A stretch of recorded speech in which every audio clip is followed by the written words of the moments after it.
హల్లెలూయా.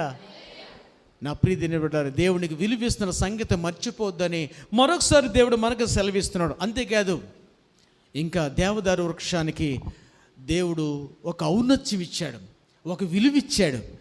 ఎంత అంటే చాలా అని ప్రాణం అంత ఇచ్చాడు. యెషయా 2వ అధ్యాయము 13వ వాక్యం చదువుతారా? యెషయా 2వ అధ్యాయము 13వ వాక్యం.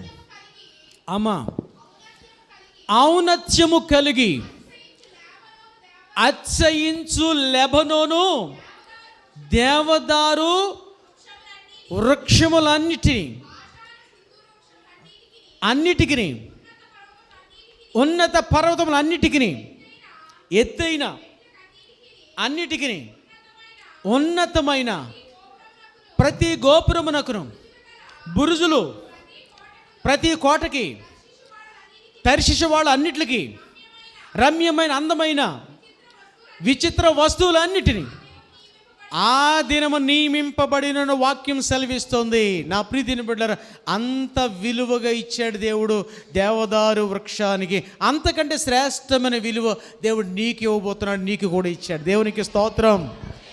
హల్లెలూయా. ఎంత విలువ చెప్పండి తల్లి. నీతో పక్కలో మాట్లాడపో నష్టమేం లేదు, వెనకాలోడు మాట్లాడపో నష్టమే లేదు, ముందోడు మాట్లాడపోయినా నష్టం లేదు, పక్కోడు మాట్లాడకపోయినా నష్టం లేదు. కానీ ఎవరు మాట్లాడుకోకుండా ఉండకూడదు? పైనున్నవాడు మాత్రం నీతో మాట్లాడచాలు. ఇంక ఈ లోకంలో ఎవరు మాట్లాడకపోయినా పర్లేదు. దేవునికి స్తోత్రం. ఇది నన్ను దేవునికి అంత ఔన్నత్యము, దేవదారు వృక్షానికి ఎంత ఔన్నత్యం ఉందో, దీని విలువ ఉందో దేవుడు నీకు అంత విలువ ఇచ్చాడు. హల్లెలూయా.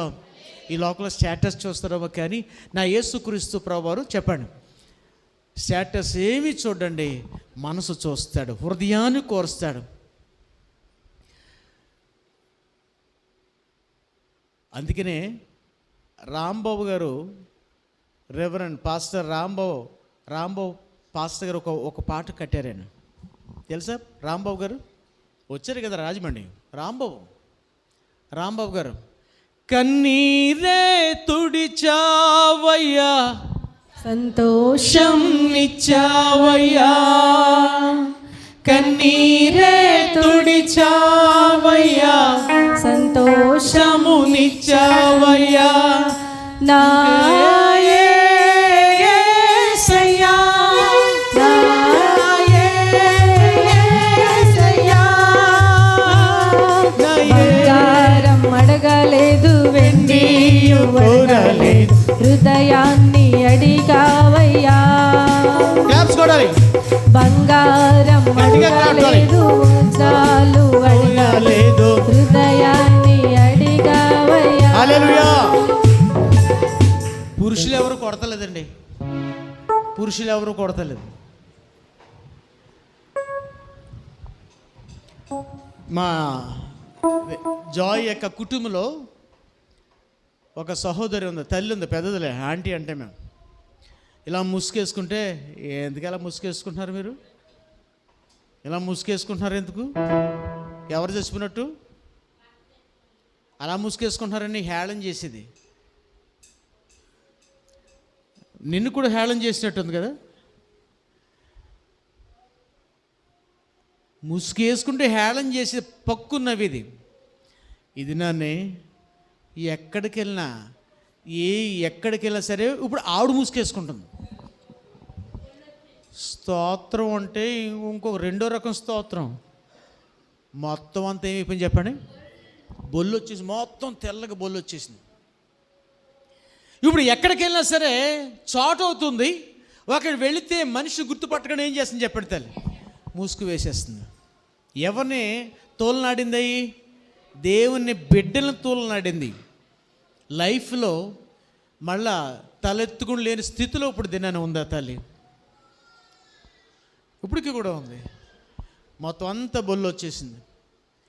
నా ప్రియమైన బిడ్డలారా, చివరికి ఇంకొక మాట చెప్పి ముగించుకుందాం.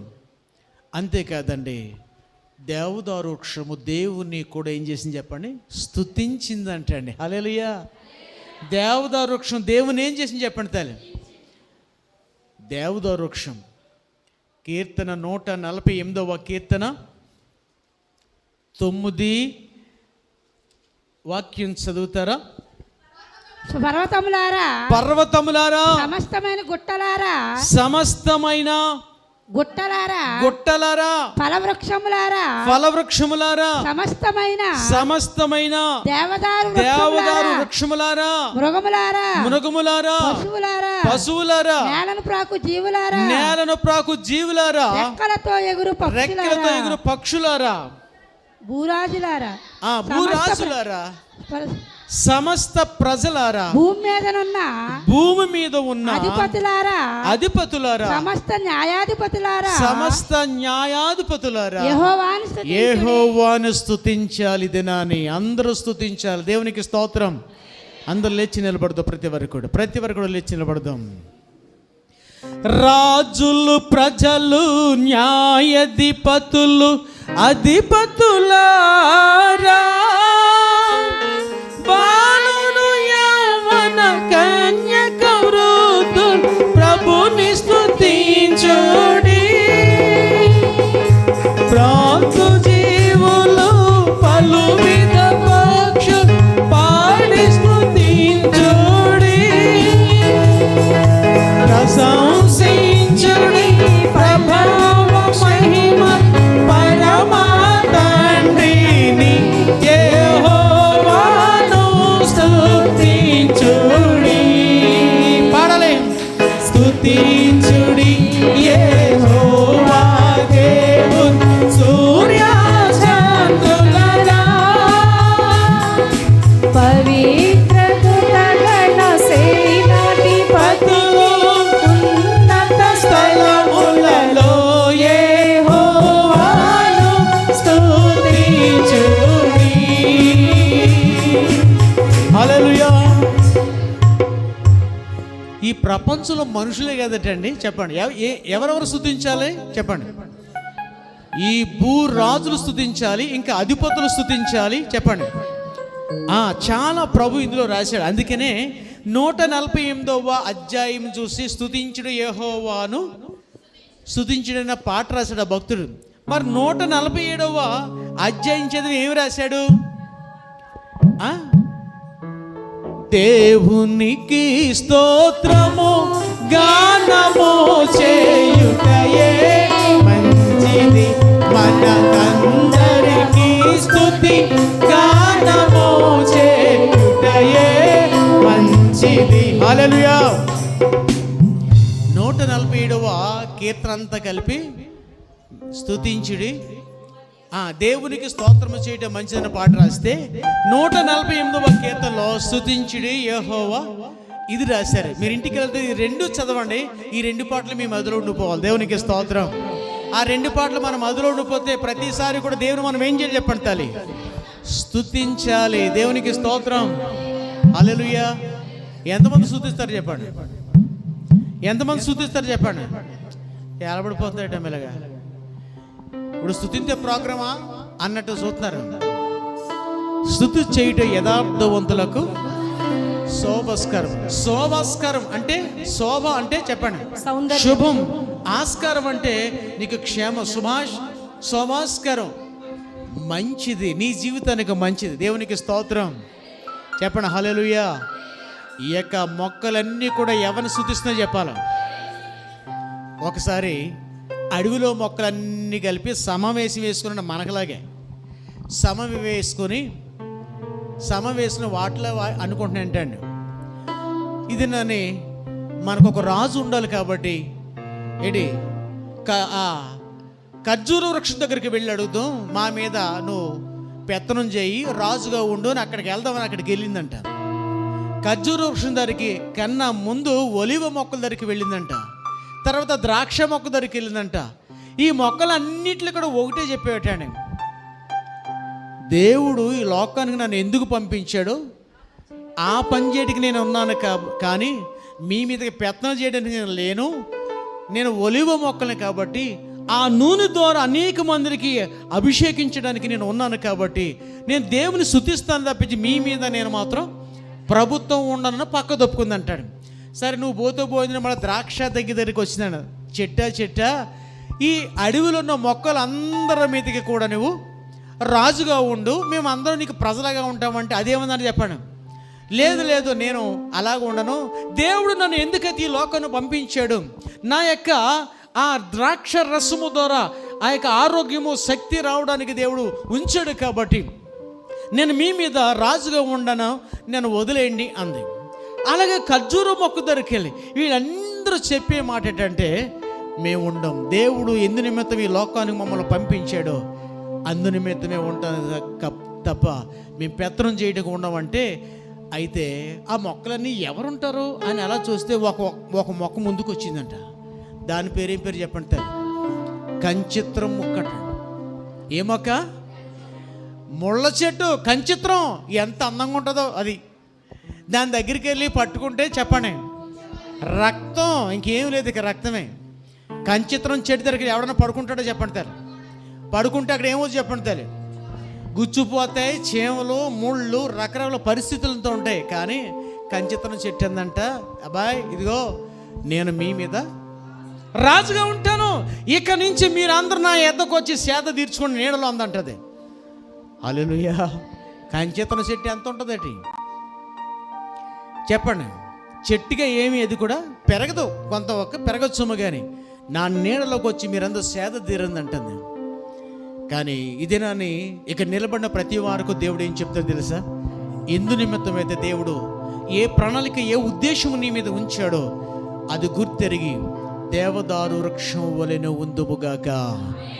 దేవదారు వృక్షం వలె మనం ఎదుగుదుముగాక. ఆమేన్. సింధూరు వృక్షం వలె మనం చెప్పండి బలము కలిగి ఉందుముగాక. ఆమేన్. నీకు ప్రార్థన తలంతిస్తే ప్రార్థన చేయి, విజ్ఞాపన తలంతిస్తే విజ్ఞాపన ప్రార్థన చేయి, ఇంకా పాటలు పాడేస్తా తలంతిస్తే నువ్వు పాటలు పాడు, దేవుని ఆరాధించు. ఇక్కడ ఉన్నవారు నాకు ఏ తలంతు ఇవ్వలేదన్నాడు, ఒకసారి చేయి చూపించండి.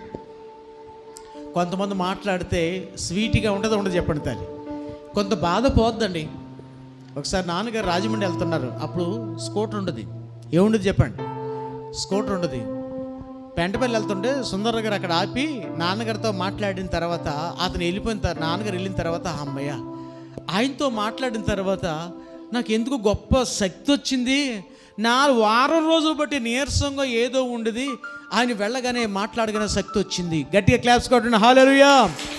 నీలో ఎదుటి వారికి గొప్ప శక్తి ఇచ్చుదువుగాక.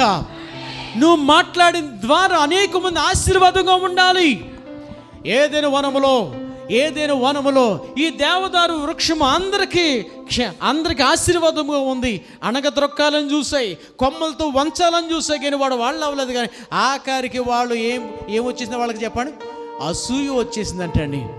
నా ప్రియమైన బిడ్డరా, ఈ ప్రపంచానికి నువ్వే ఆదర్శం, నీ కుటుంబానికి నీవే ఆదర్శవంతంగా ఉండాలి, ఈ సంఘానికి ఆదర్శంగా ఉండాలి, ఈ గ్రామానికి, ఎదుటి వారికి, నీ ప్రక్క వారికి నువ్వు ఆదర్శవంతంగా ఉండాలి. కళ్ళు మూసుకుంది అందరూ కళ్ళు మూసుకోండి. రెండు చేతులు జోడించండి. యెరూషలేమా నిన్ను ప్రేమించదు వారు వర్ధిల్లుదురని ప్రభువుని వాక్యం సెలవిస్తుంది. దేవుని వాక్యం ఇది, నన్ను ఎవరైతే ప్రేమిస్తారో వారు వర్ధిల్లుతారని వాక్యం ఉంది.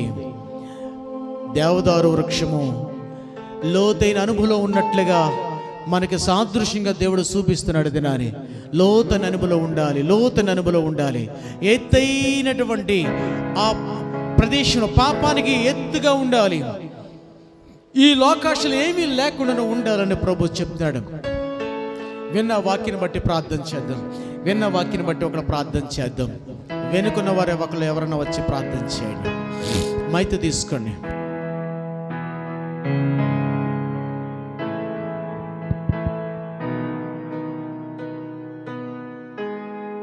ప్రార్థన చేసుకుందామండి. మహాపరిశుద్ధుడా, ప్రేమ నమ్మకమైన మా యేసు ప్రభువా, మీ నామానికి వందనాలు, స్తుతులు, స్తోత్రాలు తండ్రి. మమ్మల్ని ఎంతగానో ప్రేమించి నేను అవసెట్టు వల్ల నేను మాకు బోధించి ప్రభా ఎంతగానో మమ్మల్ని బలపరిచిన దేవా, నీకే స్తుతులు, స్తోత్రాలు తండ్రి. అలాగనే ప్రభా పాటల్లో ఉన్నారు, ఆరాధనలో ఇవన్నీ దాసుడు ద్వారా మాతో మాట మమ్మల్ని అందరినీ బలపరిచారయ్యా. కానీ దాసుడిని అయ్యా బలపరిచి ఆ రోజు బలమశక్తితో మీరు నింపమని నజరేయుని యేసు పరిశుద్ధ నామములో అడుగుతున్నాను తండ్రి. ఆమేన్.